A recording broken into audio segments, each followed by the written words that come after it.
നാമൊക്കെ എത്ര സൗകര്യത്തോടെയും സൗഹാർദ്ദത്തോടെയുമാണ് ജീവിച്ചു പോകുന്നത് എങ്കിലും ചില നേരങ്ങളിൽ അല്ലെങ്കിൽ ചില കാലങ്ങളിലൊക്കെ ജീവിതം മടുത്തു എന്നും ജീവിതം അവസാനിപ്പിച്ചാലോ എന്നൊക്കെ ചിന്തിച്ചു പോകുന്ന സന്ദർഭങ്ങൾ ഓരോ വ്യക്തിയിലും വന്നു ഭവിക്കാറുണ്ട്.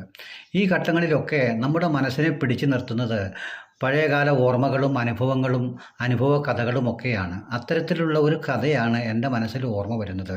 അത് ബീർബൽ കഥകളാണ്. അക്ബറിൻ്റെ കൊട്ടാരത്തിലെ പ്രധാനപ്പെട്ട ഒരു വ്യക്തിയായിരുന്നല്ലോ ബീർബൽ. അക്ബറിന് വേണ്ടി ബീർബൽ അക്ബറിൻ്റെ വാതായനത്തിൻ്റെ ചുമരിൽ എഴുതിയ വാചകം അത് ഇതായിരുന്നു: ഈ സമയവും കഴിഞ്ഞു പോകും, അല്ലെങ്കിൽ ഈ കാലവും കഴിഞ്ഞു പോകും എന്നുള്ളതായിരുന്നു അത്. ഇത് നമ്മുടെ ജീവിതത്തിലും ഇടയ്ക്കിടയ്ക്ക് ഓർത്തു പോകുന്നത് നല്ലതാണ്. നമ്മുടെ ശരീരത്തിന് അല്ലെങ്കിൽ ജീവിതത്തിന് കാലത്തെ തോൽപ്പിക്കാനാവില്ല, പക്ഷേ നമ്മുടെ മനസ്സിന് നമ്മുടെ പ്രായത്തെ മറികടക്കാൻ കഴിയും എന്ന് നാം ചിന്തിക്കുക.